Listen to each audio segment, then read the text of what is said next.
What's up, everyone? I'm Anthony Gallegos. With me is Cliff Bleszinski, Design Director at Epic Games, and we're here to talk to you about Gears of War Judgement's free-for-all mode.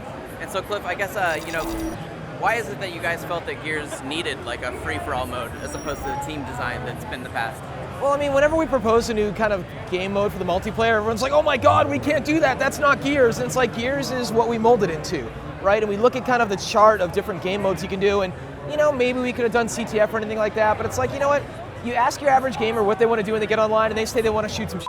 That's what they want to do. Just get me in, let me shoot some fools. And we haven't really revealed what the other multiplayer modes may be for this, whether or not the classic team deathmatch is coming back. We're not into any of that yet. We have Overrun and then Free-for-all that we're focusing on. And Free-for-all, we were worried it wouldn't work. And then when you get in and you start playing it, I mean, we got a great lineup here. Gamers are coming out satisfied. It just works. And it allows you to get in, kill some fools, get killed yourself, and just jump into that mix. So how do you feel like that people play Free-for-all different from what you've seen, versus typical, 4v4 or 5v5 Well, I mean, you Gears? play a traditional 4v4, 5v5 against a team that knows what they're doing, and you're going to get stomped, which is cool, and you want that in a team-based game. But in free-for-all, sometimes, it's like I said, you don't want to think too much. You just want to get in and practice your aiming skills. Get used to the new controls in this game, because this game has offhanded grenades.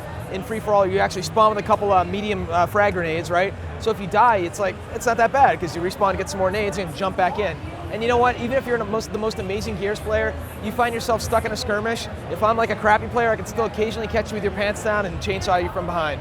Do you feel like that the free-for-all mode is kind of a good introductory lesson for like Gears mechanics for people because they don't have like as long of a downtime when they die and get torn up? Oh, absolutely. It's like, it's not the hardcore like, jump in, shotgun to the face, wait 3 minutes to jump back in, right? It's you jump in, you die and respawn 3 seconds later, and you can just get to know the Gears mechanics better before you go into the more hardcore modes such as team deathmatch and all those kinds of modes. So are the map layouts or designs that you use for free-for-all any different from what's in like team-based? Oh, very different, yeah. So the maps that we're building for free-for-all, by and large, are built uniquely for that mode, and it's the same thing with Overrun. And this is actually brand new for the franchise, because traditionally we'd make one map, Gridlock.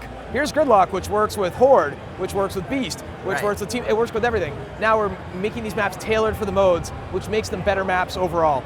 So free-for-all, I think, is also a good introduction way to show people that you guys have changed up Gears controls for this game. Yep. Like, why did you guys decide to, take off a lot of the weapon switching and the grenades off of the I didn't want to do it initially. Quinn Del Hoyo, who's one of our multiplayer designers floating around here, he was the one who proposed some of those changes. And we were like, no, you can't change Gears, that's scary. And he's like, let me try it, and let's put it in the playtest. And we played it, and we're like, ooh, this feels good.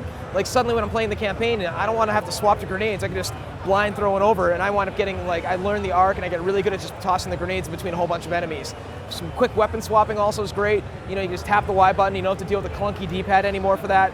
It's actually a very, very good fit for the pace of this game. So is that sort of something that you guys have had to deal with internally, sort of that making sure you balance, this is Gears versus maybe this could make Gears better? Change is scary anytime, but anytime I play a new Halo game, I swear the buttons are rearranged, and I'm like, what is going on here? And it's one of those things that I've heard a lot of gamers say, I'm really scared about that, but when they get hands-on, they're like, I understand why you did that, I'm a believer. So when can we play Gears of War Judgment? March 19th, 2013. Cool. For more Gears of War Judgment, you can keep it locked to IGN.